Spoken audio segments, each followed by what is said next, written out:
You always look so delicate, like you can't even take care of yourself. But when it comes down to it, why are you so impulsive?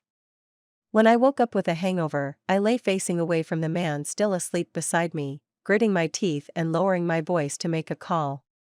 On the other end of the line, Laura clearly had just woken up, too. Wait. What are you saying? My body ached, and my head was pounding. Stop playing dumb. What's going on with Matthew? Matthew. Laura paused for a moment. Didn't you move across from his place? I just asked him to help get you home. Did something happen? I turned my head slightly to glance at Matthew, lying beside me. His eyes were closed, half his face sinking into the pillow. His soft, black hair was tousled, and the shoulder exposed from under the blanket was covered in strange marks. I couldn't help but gesture with my fingers. Yep, those matched. I slapped my hand to my face and took a deep breath. It's nothing, everything's fine. Laura wasn't convinced.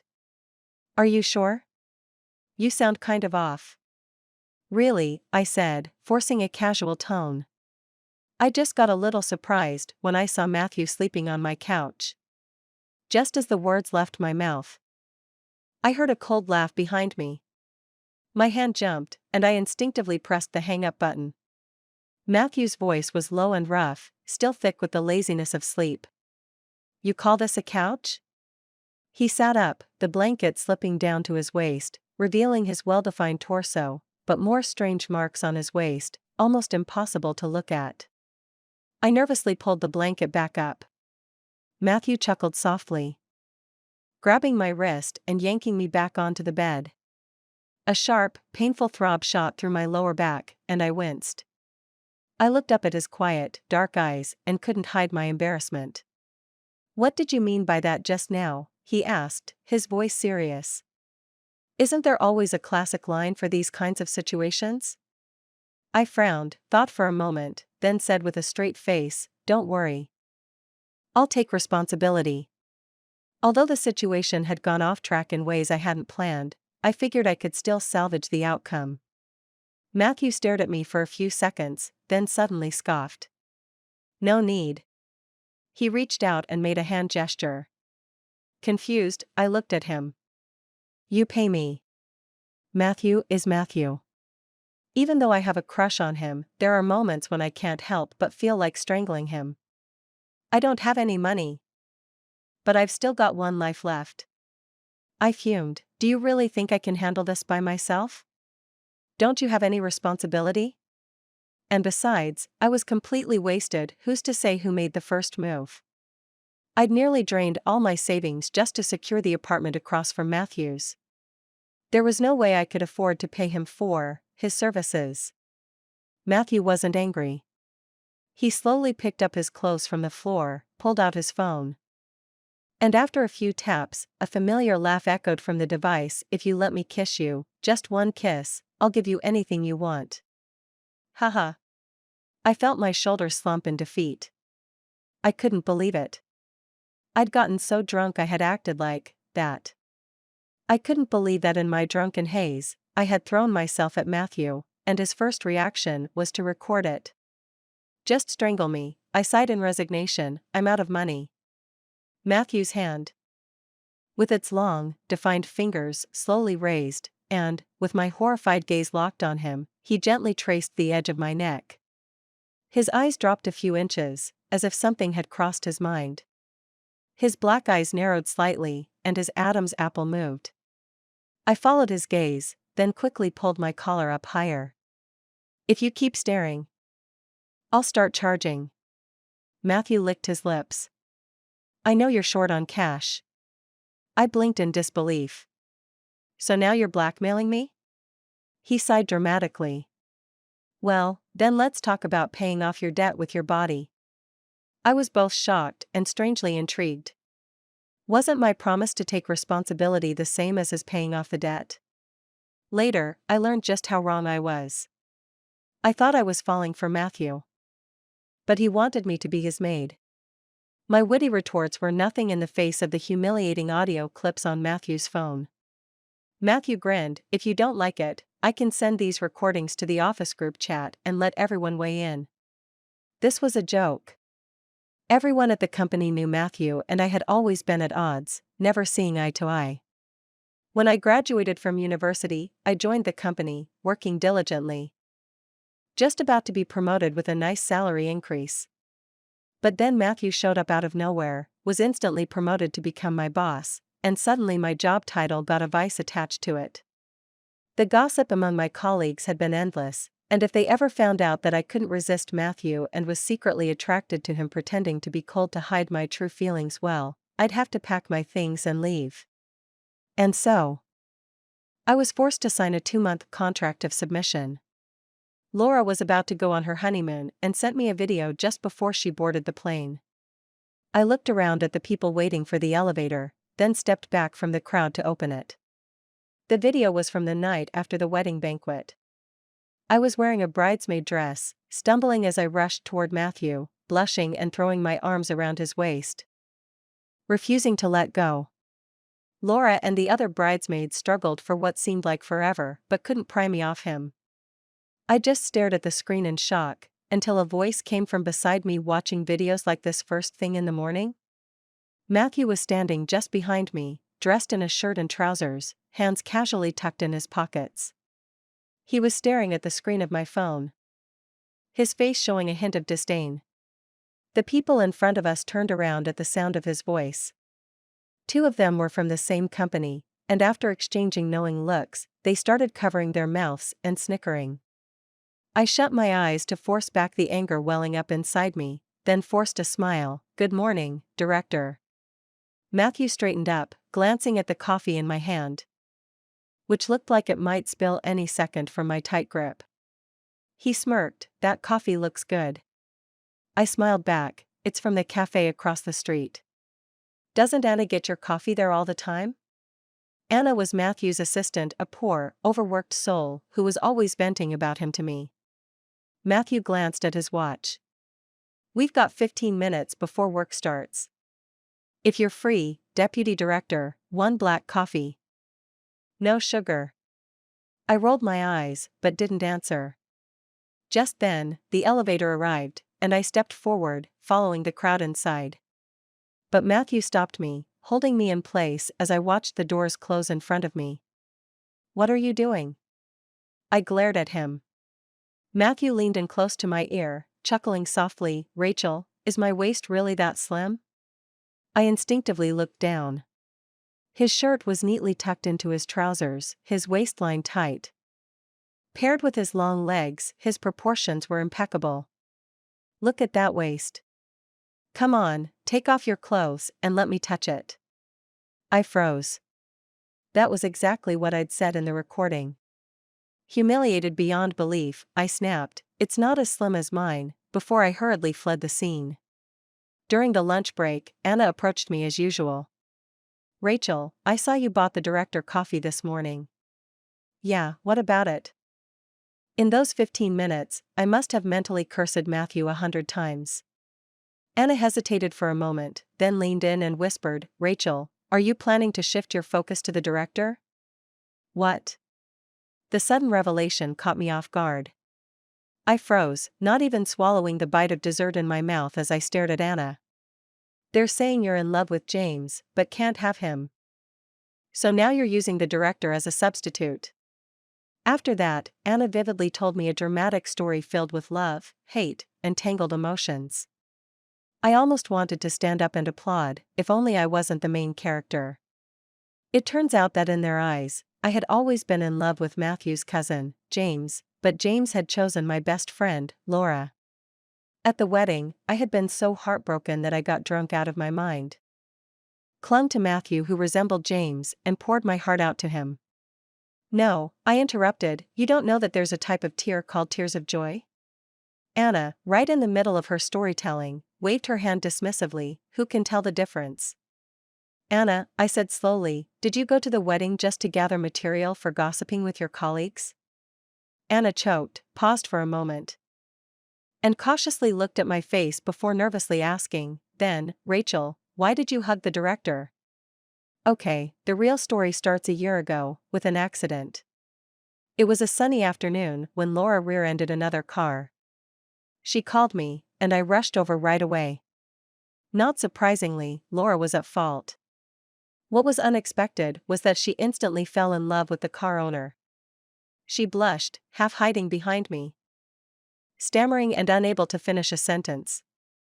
I ended up doing most of the talking. But when it came time to exchange contact information, she eagerly gave out her number. The guy smiled warmly. "My name is James." I looked up and squinted at his refined, handsome face. "Do you know Matthew?" James blinked. "My cousin's name is Matthew." Later, Laura told me excitedly that James was a foreign language teacher, working at a school near her dessert shop. He had just returned to the country, and since his house was under renovation, he was temporarily staying at Matthew's place. "It's the perfect situation, Rachel. Please, you have to help me get James." She seriously handed me 2 boxes of exquisite desserts, asking me to use them to win Matthew over and get some useful information from him. I scoffed. "Rachel," Laura said earnestly, "if this works, I'll have you as the godmother to our future kids." Good grief. Some people are too shy to even talk to James directly, but behind his back, they've already picked a godmother for their future children. When I handed the desserts to Matthew, wearing my best smile, both my department colleagues and Matthew himself looked uncomfortable. After sending desserts for more than half a month, Matthew finally softened. When he had his first bite of mango mousse, I seized the opportunity to ask about James. He coldly showed me out of his office and told me the mousse was terrible. I was so furious after being rejected like that I immediately went to find Anna to vent about Matthew.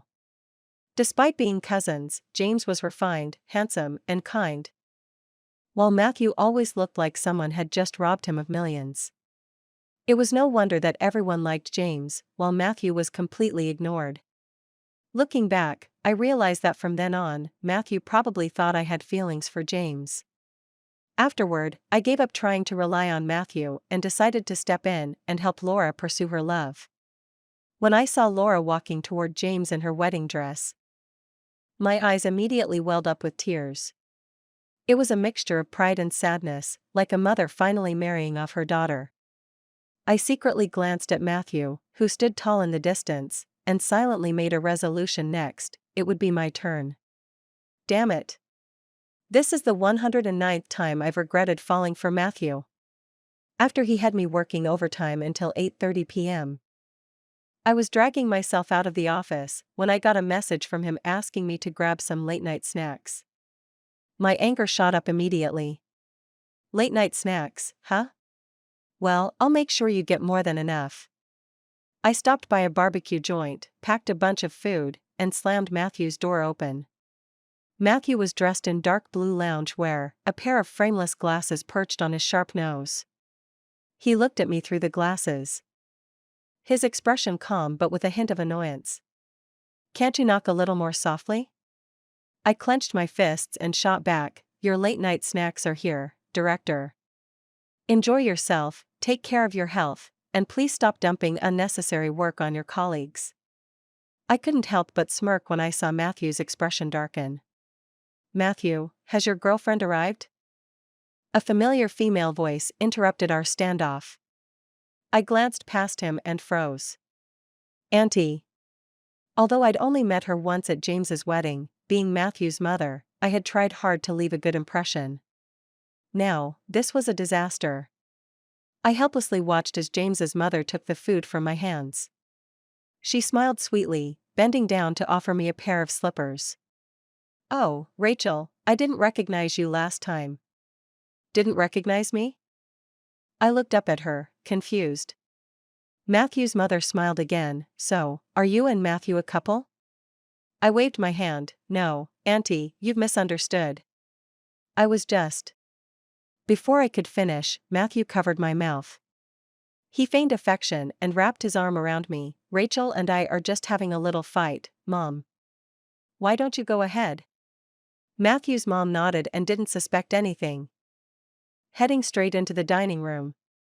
I shoved Matthew's hand away and, before I could ask, He pulled down his collar and pointed to a purple mark on his collarbone. He simply said, "My mom saw it on our video call and immediately came over." I froze, my cheeks warming. How come this bruise hasn't faded yet? Matthew chuckled coldly. You should ask yourself that.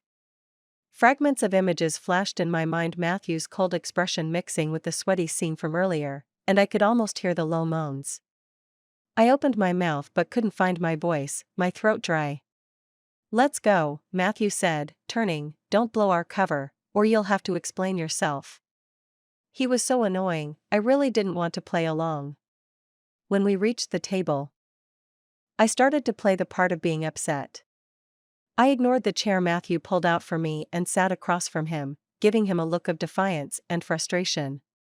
Matthew's mother sat next to me and handed me some disposable gloves, asking with concern, "What's wrong, dear?" I shook my head, smiling, "It's nothing," then pushed the grilled wings Matthew had put in front of me aside. Matthew's mom understood right away. "Rachel, did Matthew bully you?" "Don't worry, you can tell me, and I'll deal with him." So, I subtly hinted at the overtime work and cleaning his place, and when I reached for something, I exaggerated, pressing down on my shoulder as though it hurt. Matthew's mom's expression immediately turned serious. The rest of the evening was spent with Matthew's mom and me enjoying barbecue and chatting, while Matthew massaged my shoulders. It felt absolutely relaxing. Easy. I turned and complained, "It hurts." Matthew's mom shot him a hard glare. "Are you still not convinced?" Matthew loosened his grip, leaned close to my ear, and whispered, "Don't regret it." "Regret? You won't take responsibility, but you're happy to have me pretend to be your girlfriend? We'll see who regrets first." I raised an eyebrow, picked up a chicken drumstick, and offered it to Matthew. "Thanks for the hard work. Have a bite." Matthew smirked, his hand slipping from my shoulder to my waist, pressing twice with expert precision. I almost jumped out of my seat. "Keep it for yourself," he sneered, "you're so thin and weak. You really should eat more." The act was getting a bit too much.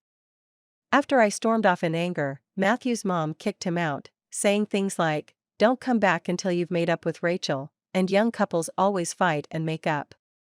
But it was all for show.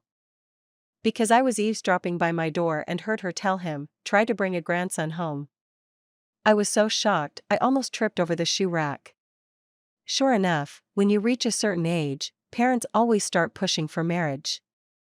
Ever since James got married, Matthew's mom had been even more eager. Matthew stood in the hallway, took a little scolding, then turned to knock on my door. Of course, I wasn't going to open it. Through the peephole, I saw Matthew smirk, then bend down to enter the password. I was so stunned I didn't have time to hide, and when I opened the door, we collided head-on. "What are you staring at?" Matthew said nonchalantly. "The password is the one you drunkenly told me. You can't just come in whenever you like." "The act needs to be complete, of course," Matthew said, walking past me and heading toward the living room. "I'll leave after a bit." When he reached the sofa, he suddenly stopped, turned, and gave me a pointed look. "Looks like you're not much of a tidier." I blushed. "It's clean enough, isn't it?" Since moving, I had been much tidier, just to avoid Matthew seeing how messy my place usually is. At least, on the surface. The living room was presentable. Matthew bent down and picked up a black button from the corner of the sofa, holding it in front of me. "This is from the shirt you ripped earlier." I didn't want to dwell on it, so I quickly changed the topic. "When is Auntie going back?" "Hard to say," Matthew sat down casually. "She originally called me to set up a blind date." Before I could respond, he sighed deeply. What a shame. His self-pitying look really annoyed me. To be honest, Matthew's life had been made easier by his good looks. I was furious. What a shame. I could play along with your breakup act right now, and tomorrow you can go back to meeting your blind date. No problem. Matthew looked up at me, his eyes darkening, his lips pressed into a thin line. I couldn't move under his gaze. After a long pause, Matthew sneered. Forget it. Thanks to you, I've got trauma now. I almost wanted to shove him off me. But I took too big of a step and tripped, landing on him awkwardly. It was a little too rough, and Matthew grunted. I lifted my head and accidentally bumped his chin. My head was spinning, and I could tell Matthew wasn't feeling great either. Soft-heartedness is a woman's biggest weakness. I reached up to touch Matthew's jaw, which was turning red. Are you okay? Matthew grabbed my wrist. Now the trauma's even worse. I knew it. I glared at him, tried to get up, but he pinned me down. Are you really angry? Matthew's voice was pleasant, soft, and magnetic. When he spoke like that, my heart skipped a beat. He pointed to his lips and lowered his voice. I want you to bite me to vent your anger. I was lost in Matthew's embrace, his dark eyes pulling me in. His scent surrounding me. My gaze dropped to his soft lips, and before I could think, I bit down without hesitation. Only when I tasted blood did I pull away, realizing how suggestive the moment was. I was mortified. Matthew wiped the blood from his lips and smirked. There you go. What do you mean? A proof you've made up with your girlfriend. Maybe Matthew was just joking. But I couldn't stop smiling to myself the entire night. It wasn't until the meeting the next day, when I zoned out and Matthew took the chance to scold me, that I finally snapped out of it. I made a mental note to myself, once I had Matthew where I wanted him, I'd make him pay me back for all of this. In the break room, Anna kindly made me a cup of herbal tea. With Matthew's focus entirely on me lately, Anna was enjoying some rare peace and quiet. Seeing the cloud over my face, Anna thought for a moment and then grabbed me by the arm, pulling me straight to the photography studio. Rachel, don't be so down. I'm taking you to see a handsome guy. Is he more handsome than Matthew? I asked stubbornly. I wasn't sure if he was more handsome than Matthew, but I could tell this guy was younger and far more enthusiastic than Matthew. During the break, as soon as he saw me, his eyes lit up, and he threw his water cup aside before rushing over to give me a big hug. Rachel! He exclaimed with excitement. The entire studio fell silent, and all eyes were on me in the corner. Frozen for a moment, I only snapped out of it when I realized I needed to push him away. Looking at his familiar, handsome face, I hesitated. Nate? Nate nodded and opened his arms for another hug, but before he could reach me, his manager, looking stern, pulled him away. We'll talk after work. The gossip spread like wildfire, especially with Anna around. Before long, my phone was blowing up with group messages. Anna glanced at me, clearly curious, but unsure whether to ask. I sighed in resignation. Nate was my old neighbor. He moved across from me when I was in middle school, and I was just starting university at the time. So I only saw him during breaks when I'd go home. His parents moved a lot because of work, and in high school, they sent Nate abroad, so I hadn't kept in touch with him much since. Anna wasn't entirely satisfied with the explanation. But he seemed so familiar with you? I shrugged. His parents were always busy. So my parents let him come over for meals. I even cooked for him and helped him with his homework. You're quite the helpful neighbor. A chilly voice interrupted, and Anna and I turned to find Matthew standing behind us without us noticing. He shot Anna a sharp look, and within a second, she was gone, practically tumbling away. We're just neighbors. Why haven't I ever had you cook for me? Matthew said coldly, his tone accusing. Slacking off at work, Rachel. Rachel. Before Matthew could finish, Nate, having wrapped up his shoot, ran over to me. As Nate reached out to put his arm around me, Matthew grabbed me by the arm and pulled me away. His brows furrowed. You don't know how to avoid this? Nate wasn't about to back down. Quick as lightning, he grabbed my other arm.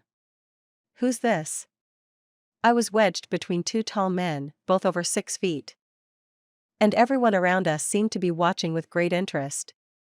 He's my boss, I sighed. Nate, how many times have I told you not to be so impulsive? Nate's manager shot me an approving look before yanking Nate to the side, whispering something to him. Matthew, with a half smile, turned to me. Your boss? What about it? Is that all we are to each other? Matthew leaned in closer, his voice low and almost a whisper. Rachel? A shiver ran down my spine, and I felt the hairs on the back of my neck stand up. He was flirting with me. Matthew had no idea how tempting he was in my eyes. Honestly, if someone handed me a drink right now, I might just lose control. But I could only stand there, trying to cover up my racing heart. After Nate finished talking to his manager, he beamed and threw his arm around my shoulders. I'm off now. I pulled my gaze away. What? Do you want me to buy you dinner? Nate winked, a sly smile on his lips. Rachel really knows me. Wait for me to finish work. I caught a glimpse of Matthew's displeased expression from the corner of my eye and quickly gave in. If I slack off again, I'll get stuck with overtime. Matthew snorted and walked off without a backward glance. It had been a while since I'd seen Nate, so after dinner, we took a walk by the river. During our chat, I found out he'd just come back to the country recently and signed with an agency. His schedule was still pretty light, mostly doing commercial shoots. Nate was the kind of cheerful, outgoing guy that fit well in this industry. His smile was contagious. By the time I got home, it was already pretty late. As I entered the code to my door, the door across from me opened. Matthew stood there with a neutral expression. Back already? I was a little surprised, but secretly pleased. Were you waiting for me? Matthew's lips curled slightly. Dream on. I rolled my eyes and turned to open my door. My mom made vegetable soup for you before she left, Matthew called out. Come get it. I thought for a moment and then followed Matthew inside his apartment. I need to talk to you about something, I said. Go ahead. Can I bring Nate to the team building this weekend? He's been away for a while, and it'd be nice to take him hiking. Matthew stopped mid-motion, holding the thermos. He lazily raised an eyebrow and looked at me.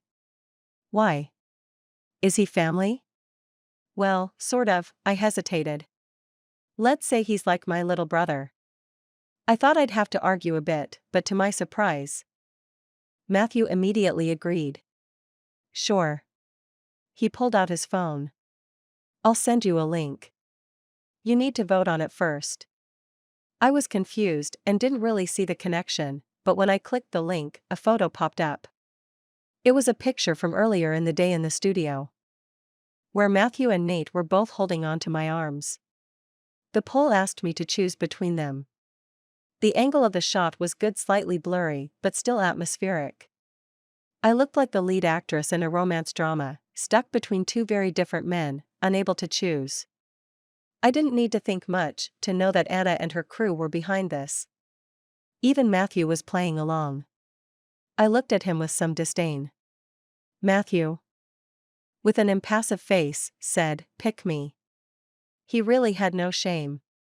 I moved my finger to Nate's option, ready to confirm my vote, but Matthew grabbed my hand and, with a firm movement, placed it on his option instead. After voting, I could see the results. I couldn't help but laugh. I now understood why Matthew was so invested in this. Dozens of people had voted, but Matthew had only a handful of votes. It was definitely a little embarrassing.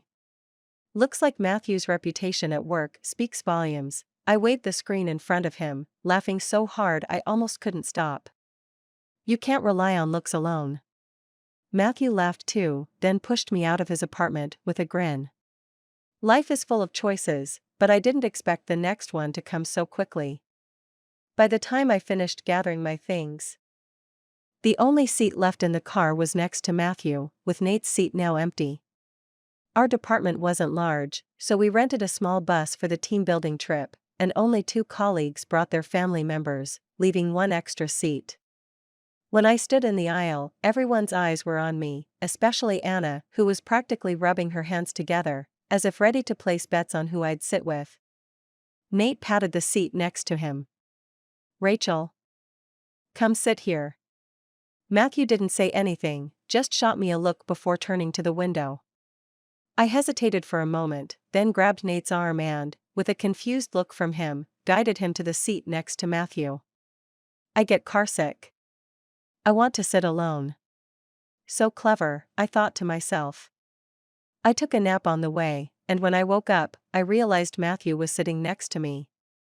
I looked around. Nate, who had been sitting near the aisle, was now by the window, wearing an eye mask and headphones, clearly asleep. The car was quiet, and Matthew was also asleep, his head slightly tilted toward me. His bangs were casually hanging over his forehead, his long lashes brushing against his face, his nose strong and sharp, and his lips. I instinctively swallowed and glanced around again. Then I carefully shook Matthew. No response. I mustered up all my courage and gently poked his cheek. Still no response. I held my breath and leaned in to quickly kiss the corner of his lips, then jerked away like a thief. I got away with it and no one saw. The first day of our trip was all about hiking. And we had booked a guest house at the foot of the mountain for the night. The second day was for local sightseeing. What made this guest house special was the wine brewed by the owner himself, and many people came specifically to try his homemade wine. After a long day of hiking, we gathered around a large table for dinner, chatting and drinking. Even Nate was coaxed into having a few drinks. But I stubbornly avoided alcohol. That's because before we left, Matthew had sent me a voice recording, warning me not to drink too much. However, Matthew was in a good mood and, egged on by his colleagues, ended up getting drunk. Nate, with one arm around my shoulders and the other pushing Matthew off of me, said, a bit frustrated, "Rachel, he's taking advantage of you." Yes, once again, I was stuck between the two of them, and this time, neither of them was sober.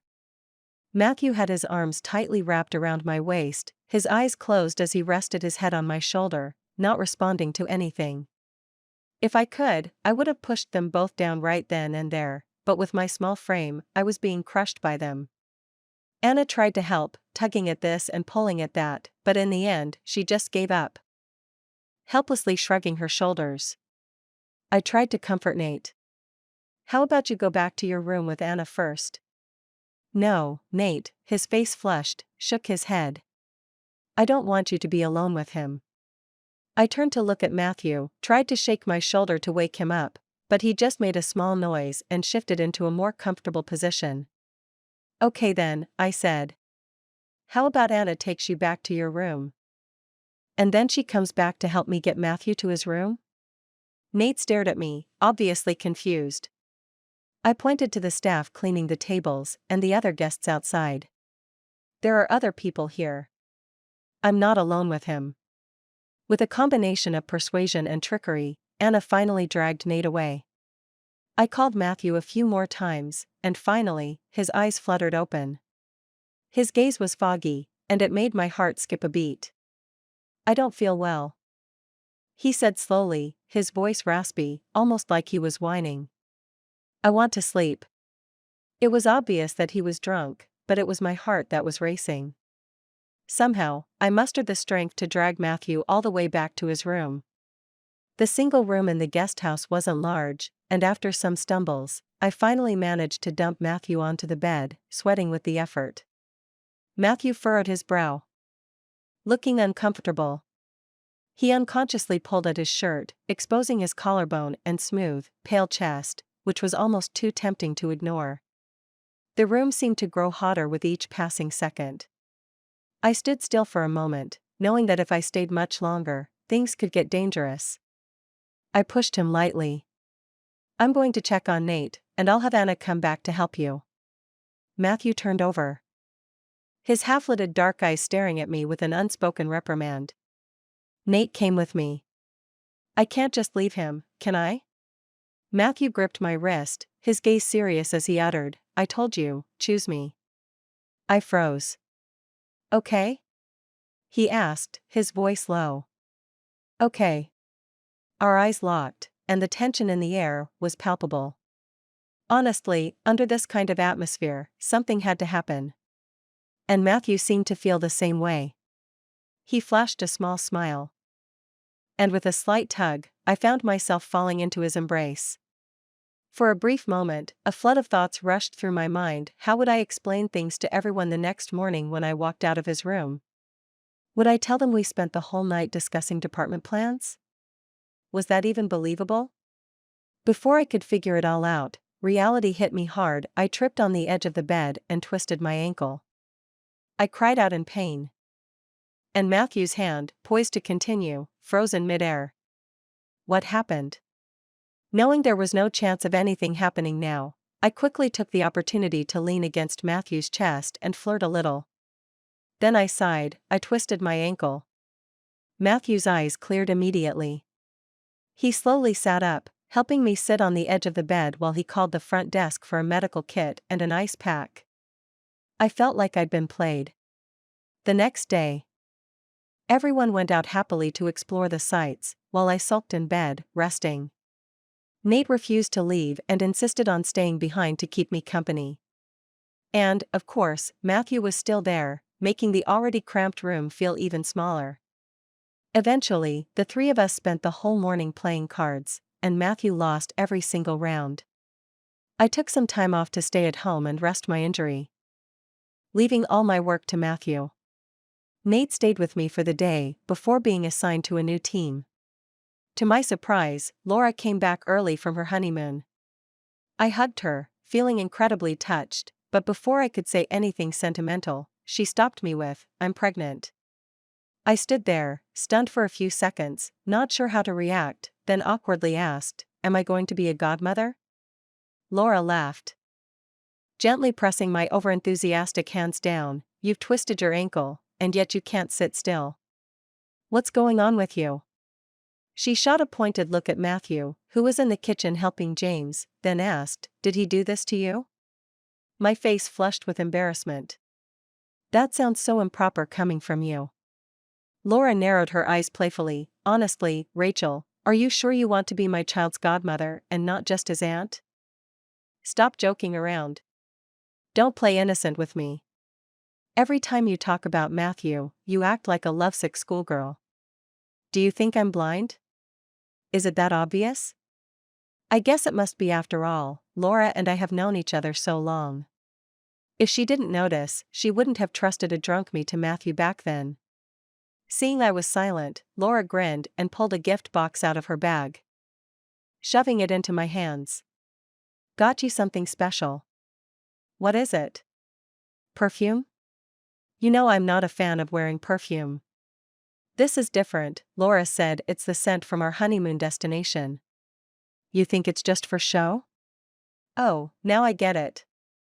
I pretended to be disgusted but accepted the gift anyway, my body being more honest than my words. As we left after dinner, Laura winked at me with a mischievous grin. Unfortunately, as an injured person, even if I wanted to make a move on Matthew, my body just wasn't up to it. I looked down and sighed. Why the sigh? "It's nothing," I shook my head, trying to sound casual. "Just thinking how amazing James is. They've only been married for a little while, and now they're already having a baby." As I spoke, I gathered my courage to glance at Matthew, a small hope flickering in my heart. After the team-building trip, I could definitely feel that things between Matthew and me had changed. Maybe it was time to break the silence and move things forward. Matthew's expression remained cold. "What do you want to say?" I hesitated, unsure if he could hear what was on my mind. "Can't you tell?" Matthew furrowed his brow. "Spit it out." "I want to say." The words were right on the tip of my tongue, but I held back and, with a sharp breath, muttered, "You're no good."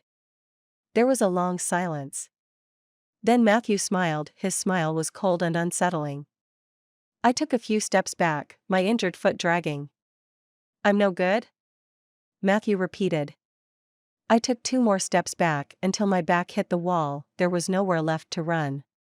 "Is that so?" Matthew stepped closer, his voice low and teasing. Was it me who helped you out of bed the other day when you couldn't even stand up? I felt my face burn. No more words. I grabbed his neck and pulled him into a kiss. It was brief. Matthew pushed me away, his eyes dark. Rachel, I don't want to be anyone's substitute. I froze. For a moment, my mind went completely blank. Then I remembered something Anna had said to me. They say you're in love with James, but you're using the director as a stand-in. I'd thought it was just a joke at the time. In the choice between me and Nate. You'd pick me, Matthew said, with a faint smile. But between me and James? Is it because you don't have a chance with him, so you've shifted your attention to me? I was shocked. Matthew, I never realized. Matthew remained silent, his gaze unreadable. You have quite the imagination. No wonder he'd always been so hot and cold with me. Do you think I like James? I asked him. Do you like me? Matthew paused. His voice low. Like how you and Anna gossip about me every day at work. This was a huge misunderstanding. To prove my feelings for James were pure, I showed Matthew all my chats with him. Almost every message involved Laura. Matthew skimmed through them quickly and fell silent. He looked up at me after a moment, his voice softer now. You cried at their wedding. That was tears of joy. I snapped. Tears of joy, do you understand? A faint smile tugged at Matthew's lips as he handed me my phone back. What's the matter? I asked. Matthew pulled me into his arms, his lips pressing against mine. If you're willing to pay the price, we can discuss this again. I couldn't help but feel regret. If I'd known winning Matthew over would be so easy, I wouldn't have wasted all that money on switching houses. Now, I've gone from a rich girl to a broke one. Matthew couldn't help but laugh, assuring me that all his future paychecks would be mine. Looks like I'll be a little rich girl again. However, while Matthew might be my perfect boyfriend, always agreeable and sweet, he was still my boss at the end of the day, and he kept a professional attitude in the office. So, despite the closeness between us, we still had heated arguments at work whenever we disagreed. But then again, I was getting paid double for the same amount of work. What more could I ask for? I raised an eyebrow and, under the table, hooked my foot around Matthew's ankle, slowly sliding it up his leg. In a split second, Matthew fell silent. I couldn't help but smile to myself. So, he was that easy to handle. In the meeting room, everyone's expressions were priceless as they watched Matthew and me go from arguing to calmly praising each other's proposals. We hadn't made our relationship public yet, so to our colleagues, it probably seemed like we'd both taken the wrong medicine. The first to catch on was Anna. She came over to tell me seriously, Rachel, I think the director's in love. Oh? I asked, pretending to be surprised. Have you noticed how much his temper has improved lately? Anna gave me an odd look. This morning, I made a dumb mistake, and not only did he not yell at me, he actually smiled. It was one of those smiles that could melt your heart. She shivered. It was so creepy. Rachel, you and the director are neighbors, right? Have you ever seen him bring a girlfriend home? She only got part of it right. No, I shook my head, trying to hide my smile. But what kind of woman do you think Matthew would like? Anna paused, thinking for a moment, then looked at me carefully. Want me to be honest? Had she figured it out? I nodded. Someone completely opposite to you, Rachel, Anna answered, looking confident. From a guy's perspective, someone as cold as the director would probably like someone sweet, soft-spoken, and dependent. She continued, completely sure of herself. If he really liked someone like you, Rachel, you two would be fighting nonstop. She seemed to notice my discomfort and quickly added, but, Rachel, what do you think? That makes sense, I said, forcing a smile. After work, when Anna was standing outside the cinema, holding popcorn and a drink, she nearly had a heart attack when she saw Matthew and me holding hands. Seriously? Matthew asked her. surprised. I couldn't help but laugh so hard that I almost collapsed. I clung to Matthew's arm and teasingly said, "Honey, you have no idea what she's been saying about you behind your back." Anna turned pale instantly. I gave her shoulder a friendly pat. "Alright, I'm not teasing you anymore. Let's go inside." Just as we were about to go to the ticket counter, Matthew suddenly grabbed my hand and pulled me out. "Where are we going?" "The movie's about to start." Matthew didn't even glance at me. "Not watching anymore." Completely confused, I was dragged back home and straight onto the bed. "Just recovered from your foot injury, and now you're already trying to tempt me," Matthew said, his dark eyes glinting as a playful smile tugged at his lips. "Can't wait, huh?" I glanced at my hands trapped under his and rolled my eyes. So, Anna was right. Right about what? She said you like women who act sweet and needy. Matthew chuckled softly and kissed my cheek. "I only like you when you act sweet and needy." His rare compliment left me momentarily speechless. Logically, everything that happened next should have come naturally. But the problem was, I tried to act coy and asked, "Baby, don't you think it's a little risky if we don't use protection?" Matthew froze, looking at me with a playful grin. "You sure have a unique way of proposing." "What proposing?" This was just a girl's modesty. Can't he hear my mixed signals? I glared at Matthew as he casually buttoned up his shirt again, feeling frustrated. Without thinking, I jumped on him. "Well, it's not like it's our first time anyway. Let's just do it." Matthew was resolute and wouldn't give in. I even tried using the perfume Laura had gifted me. But it didn't get him to comply. Out of frustration, I gave him the cold shoulder for a few days. Then, early on Saturday morning, Matthew dragged me out of bed, threw me into the car, and through my half-asleep haze, told me his plan: we were going to get our marriage certificate that weekend. Still groggy, I bumped my head on the passenger side window, and the pain was enough to wake me up. "Isn't this happening too fast?" "Really?" Matthew rubbed my forehead and sighed. "James and Laura got together over a year later than us, and they already have a kid. I've been taking it slow enough." Matthew didn't have any issues with his parents, especially his mom, who was over the moon about us getting our marriage certificate and hugged me excitedly. My family, on the other hand, had very different reactions. My mom, being a total visual person, was practically glowing when she saw Matthew in person. Meanwhile, my dad looked like he was about to punch him. My mom shot my dad a glare. "Rachel's not getting any younger, and Matthew's a responsible guy. I approve of this marriage. How about you?" At home, my mom was always the decision maker, but my dad, feeling a little offended, challenged Matthew to a drinking contest. I quickly intervened, worried, "Dad, it's fine. Drinking too much isn't good for you." My dad, clearly hurt, responded, "You haven't even gotten married, and already you're on his side. Will I even matter to you once you're married?" "No, no, Dad," I said, shaking my head innocently. "I'm just worried about you. You can't outdrink him." My dad, eager to prove himself, immediately pulled out an entire box of his finest alcohol. As expected, my dad was the first one to pass out. Matthew, however, wasn't much better.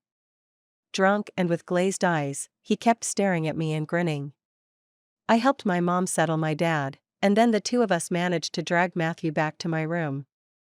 After filling a basin with warm water in the bathroom, I returned to find Matthew sitting on the bed with a goofy grin, just staring at me.